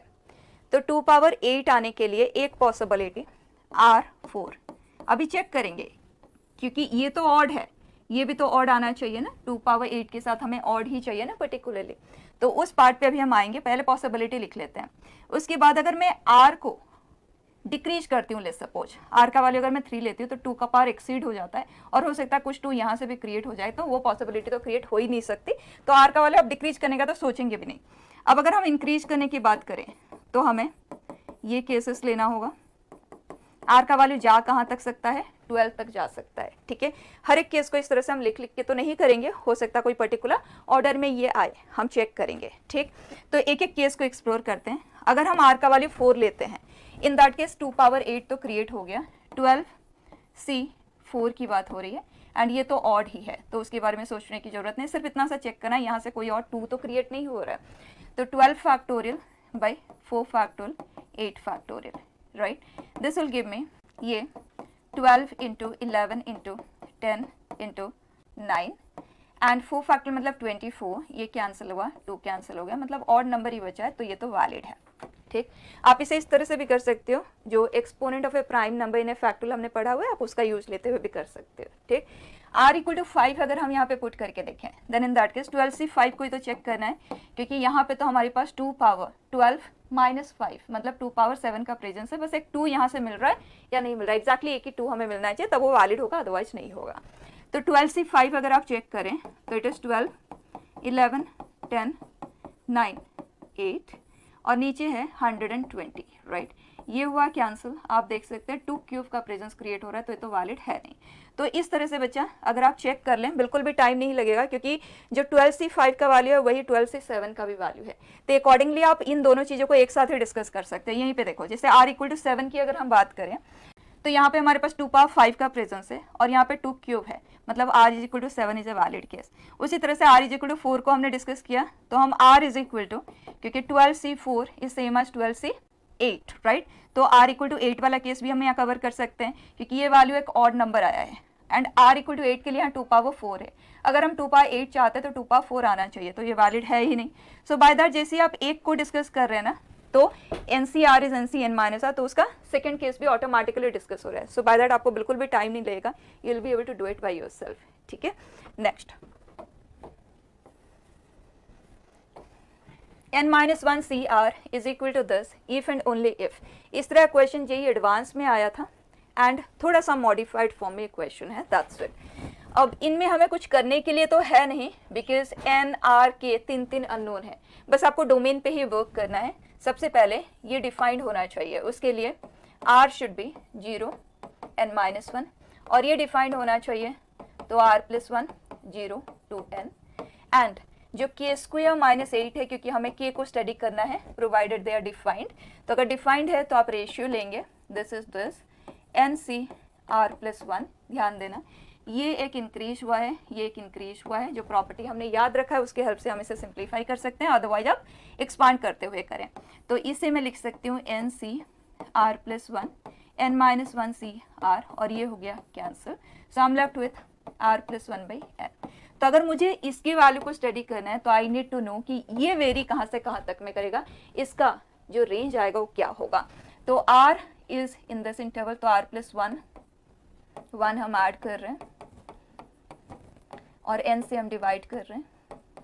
तो यहाँ से हमें ये पता चल रहा है कि जो r प्लस 1 बाई एन है वो 1 बाई एन से 1 के बीच में होगा, ठीक है। और यहाँ n से हमने कर दिया डिवाइड, तो यहाँ से हमें मिल रहा है 0 से। तो अगर हम दोनों का इंटरसेक्शन लेते हैं तो n का तो हमें कुछ पता नहीं, लेकिन अगर हम लोवेस्ट पॉसिबिलिटी की अगर हम बात करें ना कि 1 बाई एन कहाँ तक जा सकता है मिनिमम, तो अगर n इन्फिनिटी को लेंगे तो 0 को अप्रोच करेगा, 0 तो होगा नहीं। तो दोनों में जो कॉमन पॉसिबिलिटी है वो ये है, और ये के स्क्वायर माइनस 8 के लिए है, तो के स्क्वायर 8 to 9, और हमें के पॉजिटिव वैल्यूज ही लेना है जिस तरह से ऑप्शन गिवन है। तो के would be 2√2 to 3, right, 2√2 to 3। So here, ठीक है। नेक्स्ट बेटा, it says number of integral terms in the expansion. बहुत से तरह से किया जा सकता है, डायरेक्टली भी आंसर किया जा सकता है, लेकिन वहाँ पे थोड़ा सा केयरफुली हमें चलना होता है, तो बेटर है एक स्टेप लिखने में कोई हार्म नहीं है। हियर 2 को अगर हम कैंसिल कर दें, 3 बीटा इज इक्वल टू 2 हमने किया कैंसिल। Now look at alpha and beta have to be whole numbers, तो पॉसिबिलिटी क्या है उसके लिए, बीटा 0 से बिगिन हो सकता है, 1 कॉरेस्पॉन्डिंगली हमें अल्फा तो मिल ही जाएगा, और बीटा का वैल्यू एट मार्क्स कहाँ तक जा सकता है। ये जो नंबर है इसको अगर आप 3 से डिवाइड कर देते हैं, what we get is 1 3 7 point something, मतलब यहीं तक जा सकता है। सो बीटा की जो टोटल पॉसिबिलिटी है 138 है, कॉरेस्पॉन्डिंगली अल्फा तो हमें मिल ही जाएगा। तो इतने वो टर्म्स है जो इंटीग्रल वैल्यूज क्रिएट करेंगे, ठीक है। Next it says let the coefficients of x power minus 1 and x power minus 3 in the expansion of this be m and n respectively। बस हमें m and n को ही find करना है, तो आप जनरल टर्म लेते हुए भी कर सकते हो, या इस तरह से x पावर 1/5 होल पावर 15 मतलब x cube. We want x power minus 1, x cube है यहाँ पे, तो 1/x हमें बचाना है, तो यहाँ से हमें x स्क्वायर चाहिए होगा, और x स्क्वायर हमें तभी मिलेगा जब हम इसे 5 टाइम्स लेते हैं, तो इसे 10 टाइम्स। तो जो टर्म यहाँ पे क्रिएट होगा वो है 15c10 2 पावर 5, ये आ गया coefficient of 10। x power minus 3 की अगर हम बात करें तो हमें यहाँ से x पावर 0 लेना होगा, तो इसे 0 टाइम्स, इसे 15 टाइम्स, तो होगा -1, ठीक। It says m n square is this, ठीक है, m इंटू एन स्क्वेयर, तो एन स्क्वेयर तो 1 ही है, कोई फर्क नहीं पड़ेगा। It says this is equal to 15cr into 2 power r, fine. बच्चा ये 2 पावर 5 है, तो r का वैल्यू तो है 5, एंड 15c10 को हम 15c5 लिख सकते हैं, तो directly value of r is 5, ठीक। नेक्स्ट बेटा, it says r values are 0 to n, if this ratio is this then 2n plus 5r is equal to what। बच्चा इस तरह के क्वेश्चन तो हमने बहुत किया हुआ है, 10 अपॉन NCR 55/35 आप करेंगे, ये कैंसिल होके n plus 1 by r plus 1, cross कर दें, इसे भी सिंप्लीफाई कर लें, दो अननोन n एंड r में एक लीनियर इक्वेशन क्रिएट होगा, और उसी तरह से इन दोनों का रेशियो से हमें मिलेगा n by r is equal to 35/21। इसे सिंप्लीफाई करें, दूसरा लीनियर इक्वेशन डायरेक्टली ये सॉल्व हो जाएगा, ठीक है, खुद कर लेंगे। Next, it says 11c1/2 plus 11c2/3, pattern एकदम क्लियर है, 11cr अपॉन r प्लस 1, और इसे हमने याद ही रखा हुआ है, provided r is varying from 0 to 11, लेकिन जो हमारा इंटरवल है वो है 1 से लेके 9 तक में। लेकिन अगर 0 से 11 तक के टर्म्स होते देन इन दैट केस, जैसे 0 से 11 अगर मैं लिख देती हूँ, this is 2 power n plus 1 minus 1 upon n plus 1, n plus 1 is 12, ये आता। लेकिन इसमें कौन से r मिसिंग है, आइडेंटिफाई दोस। r0 मिसिंग है, देन r10 मिसिंग है, एंड 11 मिसिंग है। सब्ट्रैक्ट कर देते हैं इस आंसर में से, सो 2 पावर 12 माइनस 1/12 माइनस r आज 0, इसी में पुट कर दें, दिस इज 1, r आज 10 11/11, r आज 11 11c11/1/12, ठीक।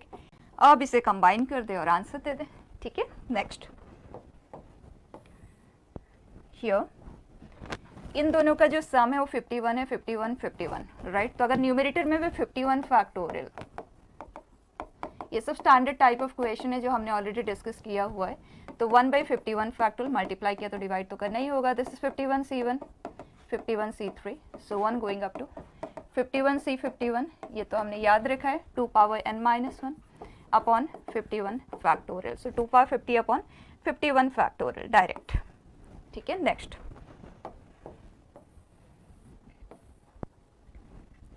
it says k be the sum of the coefficients of the odd powers of x in the expansion of this. That means k is 99c1, 99c3 and so on. और ये हमें पता है 2 power n-1, k का value आ चुका। Let a be the middle term in this. n का value even है तो मिडिल टर्म आ जाएगा r as 100. So 200 c 100, 2 power 100 and root 2 power 100 that is 2 power 50, तो ओवरऑल यहीं पे चेंज कर देते हैं।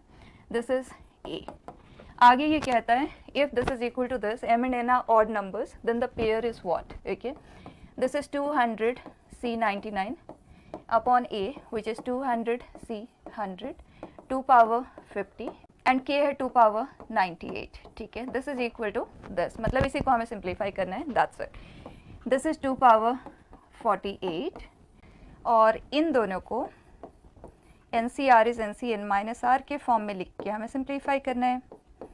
सो दिस इज 200, 100 एंड 100, ये कैंसिल हुआ बच्चा, यहाँ 100 है और ये 101 है, ये हो गया कैंसिल। एंड इट सेज हमें इसे ऑड बाई ऑड इंटू 2 के पावर में प्रेजेंट करना है, तो इसे हम लिख सकते हैं 2 square into an odd number, है ना।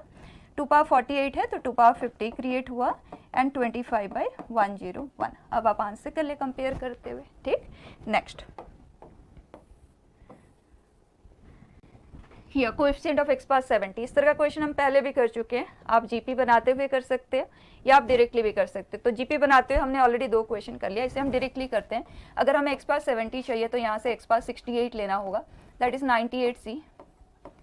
x क्यूब है, x पावर 70 हम चाहते हैं तो x पावर 67 हमें लेना होगा, तो 97 67 लाइक दैट। ये पैटर्न अगर आप देखें तो 96 c 66, ये कंटिन्यू कर रहे हैं, ठीक। इस तरह से अगर आप लास्ट वाला टर्म देखें तो x पावर 70 की हमें ज़रूरत है, इसका मतलब हमें x पावर 16 लेना होगा, 46c 16, राइट।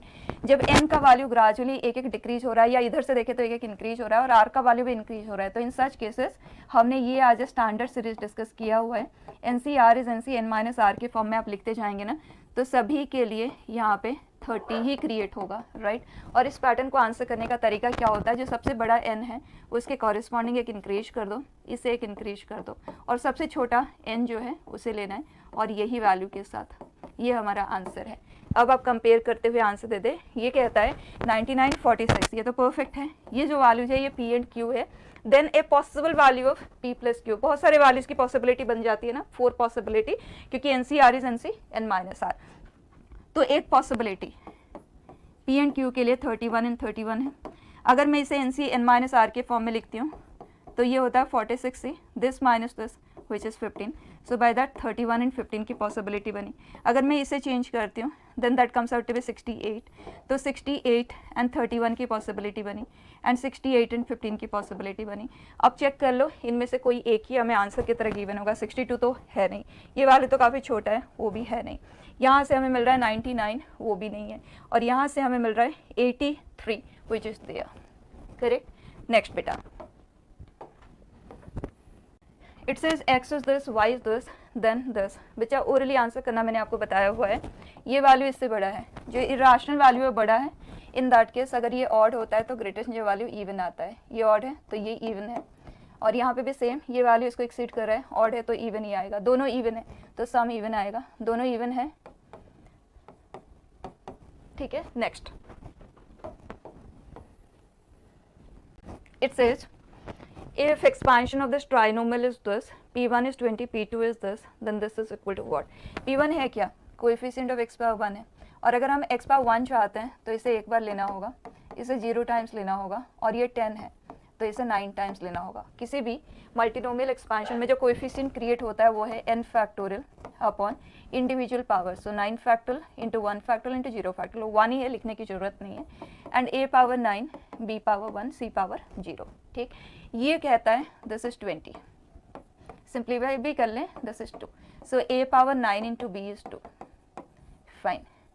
अब एक्स स्क्वेयर अगर हमें चाहिए तो bx cx स्क्वेयर। अब पॉसिबल चॉइसेस क्या है, अगर हम इसे एक बार लेते हैं, इसे 0 टाइम्स लेना होगा, टोटल 10 एक्सपोनेंट है, 9 टाइम्स लेना होगा, और अगर हम इसे 2 बार लेते हैं, इसे 0 टाइम्स, टोटल 10 है तो इसे 8 टाइम्स लेना होगा। तो जो कोएफिशिएंट इससे क्रिएट होगा वो है 10 factorial by 9 factorial into 0 factorial into 1 factorial, and a power 9, c power 1, और 10 factorial by 8 factorial 2 factorial, then a power 8, b square. Correct, question कहता है दिस इज 2 1 0, सिंप्लीफाई कर लें, दिस इज 10, ये कैंसिल हुआ 10 इंटू 9, एंड ये 5, we left with this, 5 को अगर हम कैंसिल कर देते हैं वी गेट 42। ठीक है, अब देखो a and b are natural numbers, ठीक है ना बच्चा, ये 2 है और 2 के फैक्टर्स हमें क्लियर है, 1 एंड 2 ये होता है, तो ये तो 2 हो नहीं सकता ना, a 2 होगा तो नंबर काफ़ी बड़ा हो जाएगा, तो a 1 है और b 2 है, तो a एंड b के वैल्यूज तो हमें स्ट्रेट अवे मिल गई। अब यहाँ पे आप पुट कर दो और आप c को फाइंड कर लो और sum it up, answer it as 2 times of a plus b plus c, खुद हो जाएगा। Next, the sum of all rational terms in the expansion of this is what, तो उसके लिए आपको रैशनल टर्म्स फाइंड करना होगा एंड उसके कॉरेस्पॉन्डिंग टर्म बनाते हुए समेशन लेना है।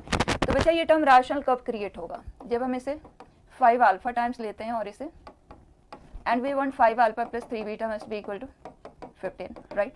तो अल्फा अगर हम 0 कंसिडर करते हैं तो in that case beta, alpha 0 है, राइट, इधर सब्ट्रैक्ट हो, सो बीटा इज 5।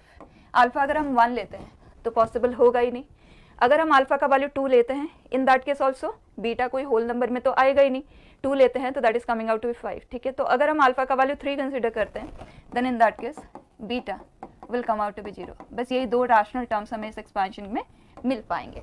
तो अब सम अप करके आंसर करना है, उसके लिए ये वाला टर्म कौन सा होगा, that is 15c 3 beta for us is 15 and 2 power 1/5 whole power 5 alpha, वो तो 0 है, बीटा का वैल्यू 5 है, मतलब इसको हम 15 टाइम्स ले रहे हैं, so that comes out to be 5 power 5, और ये वाला टर्म होगा 15c 0 and 2 power 1/5 whole power 15, so it is 2 cube.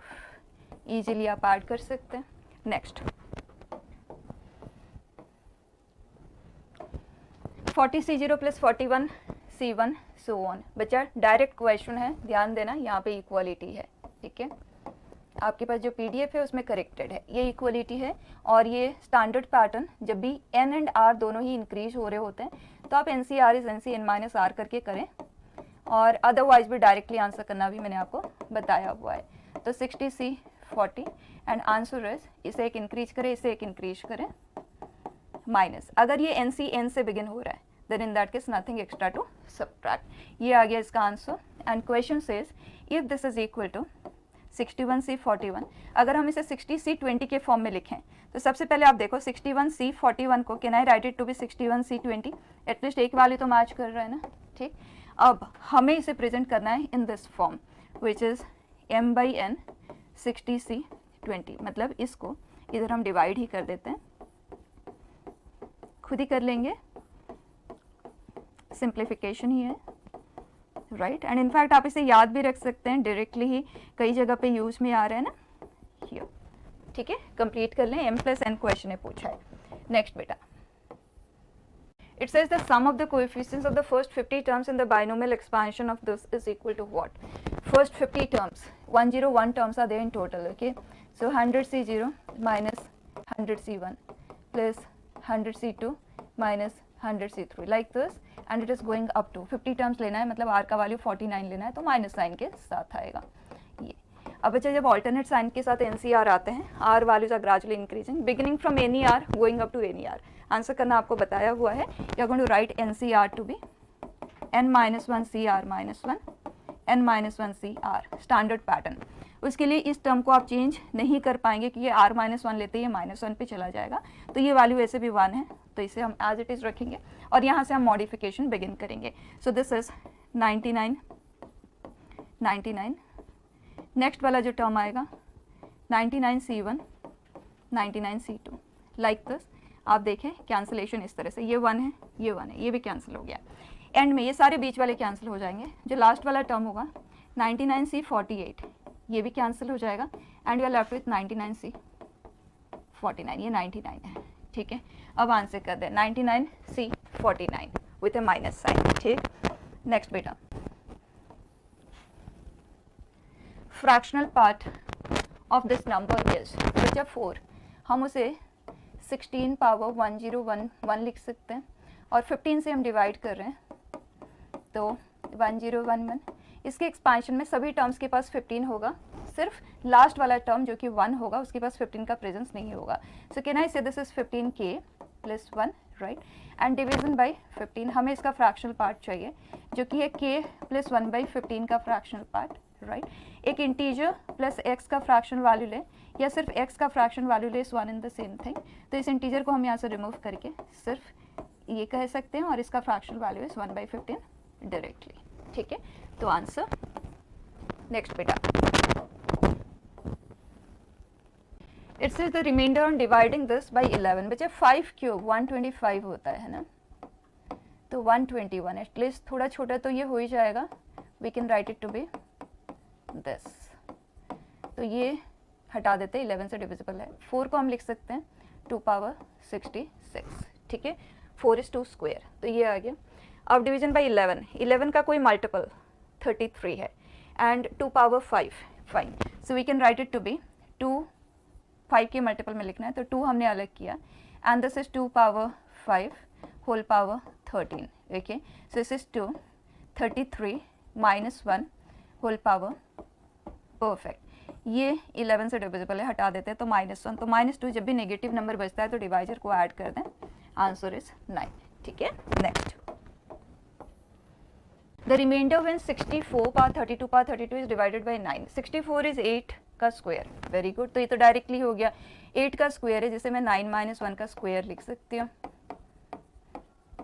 Right, और ये डिविजिबल है। -1 का कोई भी पावर जो इवन है, ये इवन है ना, दैट विल गिव अस 1। तो बच्चा ये तो डायरेक्ट क्वेश्चन ओरली आंसर हो जाता है। नेक्स्ट, 2023 पावर 2023, बच्चा बेस काफ़ी बड़ा है ना और 35 एक कंपोजिट नंबर है, तो आप 2023 को 35 से डिवाइड ही कर दो, और डिवाइड करने के लिए आप टुकड़ों में कर सकते हो या एज ए होल भी डिवाइड कर सकते हो। I prefer doing it as 2023, ये 7 × 5 है ना, तो अगर मैं इसे 5 से डिवाइड करती हूँ, व्हाट आई गेट इज 404 × 5 + 3, है ना। अब मैं इसको 7 से डिवाइड कर देती हूँ, अब मैं इसको फर्दर 7 से डिवाइड कर देती हूँ, what will get is that is 7 × 7 + 5 that we are left with, ठीक है। तो इस तरह से कर सकते हैं, टोटल जैसे आप नॉर्मल डिवीजन करते हो आप वो कर सकते हो। तो ये आ जाता है 57 × 35 + 25 + 3 दैट इज 28। तो इसे तो हम स्ट्रेट अवे हटा देते हैं, तो हमारे पास रह गया 28 के पावर में 2023, और मैं इसे 35 - 7 2023 तो लिख ही सकती हूँ, इसे हटा देते हैं तो -7 पावर 2023 को हमें 35 से डिवाइड करके देखना रिमाइंडर क्या आ रहा है। और बच्चा इसके पास जो 2 फैक्टर्स हैं ना उसमें से एक यही है, तो इस तरह के सिचुएशन में आप डायरेक्टली प्रोसीड कर जाएं। एक 7 को आप अलग रखते हैं क्योंकि हमें 35 ही तो फ्रेम करना है, तो मैंने 7 हटाया, आई एम लेफ्ट विथ 7 पावर 2022, ठीक है। और बस हमें 5 के बारे में सोचना है कि यहाँ पे हमें 5 का प्रेजेंस क्रिएट करना है।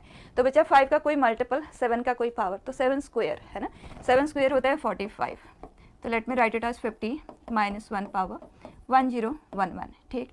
इसमें इसके हर टर्म में 5 का प्रेजेंस होगा, 5 है 7 है तो 35 से डिविजिबल बन जाएगा, तो इसे हम रिमूव कर देते हैं। Now we are left with -1 × -7, 7 is the remainder. कोई मेहनत नहीं है, ठीक है। थोड़ा सा अगर ऑर्गेनाइज्ड वे में करें, this is how we can do, but otherwise people do it really in by dividing further, है ना, वो काम आपको नहीं करना है, you can escape from that route. Next, If the second, third and fourth term in the expansion of this are this and this respectively, then the values. Which are second term, NC1 x power n minus 1 into y, which is 135. Then NC2 x power n minus 2 into y square, and that is 30. And NC3 x power n minus 3 into y cube, that is 10/3. तीन unknown है, तीन equation है, सिर्फ solve करने का तरीका ही हमें देखना है. उसके लिए इन दोनों को आप करें divide, so will get x, नीचे आएगा y. NC1 is n, NC2 is n into n minus 1/2, so will be left with 2/n minus 1. इधर भी आप सिंप्लीफाई कर लें. 5 को अगर हम कैंसिल कर देते हैं, 27, 5 हमने किया cancel, so left with, in fact हम 15 को ही कैंसिल कर देते, बेटर रहता है, बट दिस इज 6. एंड 3 हमने कैंसिल किया, 9/2. ठीक है, और कुछ भी इसमें करने की जरूरत नहीं है, let's leave it as it is. अब इन दोनों को हम डिवाइड करेंगे. यहाँ पे n इंटू n माइनस 1/2, यहाँ है n into n minus 1, n minus 2/6, ये हुआ कैंसिल. ठीक, so 3/n minus 2. So when we divide them, 3/n minus 2 x/y is equal to, ये कैंसिल होगा, सो लेफ्ट विथ 9. अब इन दोनों को आप कर दे डिवाइड, n का वैल्यू आपको स्ट्रेट अवे मिल जाएगा. तो कैंसिल हो गया ये, we get n minus 2, 2, 3, n minus 1, divide किया 1/2, क्रॉस कर दें, so we get 4n minus 8 is 3n minus 3, n is equal to 5. ठीक, अब बचा n का वैल्यू, दोनों में से किसी भी एक में आप पुट कर दें तो x/y का वैल्यू हमें मिल जाएगा. प्रोसेस बता रही हूँ, x/y का वैल्यू हमें मिल जाएगा. तो लेट्स सपोज x/y 2 आया, तो x is equal to 2y. n का वैल्यू ऑलरेडी है, तो इसमें आप पुट कर दें उनका वैल्यू, तो x का वैल्यू आपको मिल जाएगा.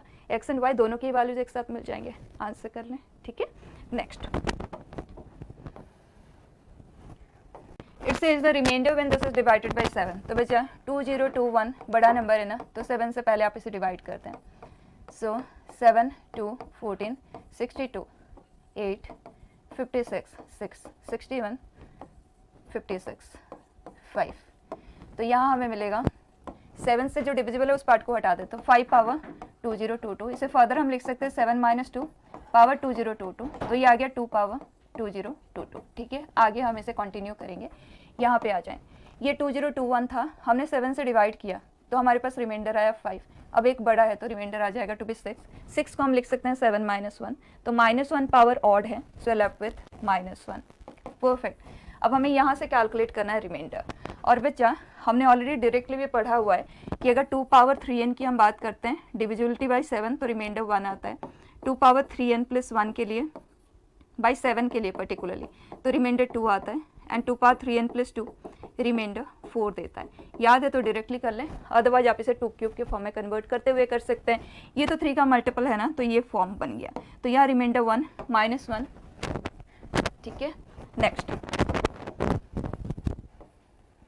It says the value is what. बच्चा डायरेक्ट पैटर्न है, k का वैल्यू 0 अगर हम लेते हैं तो 51c3, 50c3, सो ऑन. अगर हम 6 यहाँ पे पुट करते हैं, इट इज़ 45.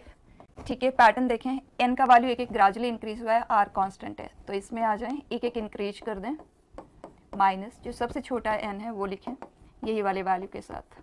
डायरेक्ट चेक कर लें, 52c4 माइनस. ठीक है, so that's it. Binomial theorem के क्वेश्चंस में ज़्यादातर में टाइम नहीं लगता. वो जो कोएफिशिएंट्स या टर्म के रेशियो वाले होते हैं उसमें थोड़ा सा राइटिंग इन्वॉल्व हो जाता है, लेकिन कुछ भी यहाँ पे ट्रिकी नहीं है. बस रिमाइंडर फाइंडिंग पे जितने क्वेश्चंस मैंने आपको करवाए थ्योरी के साथ अच्छे से कर लेंगे, वहाँ पे भी कोई दिक्कत नहीं है. ठीक है, सो दैट्स इट बेटा, we are closing it here.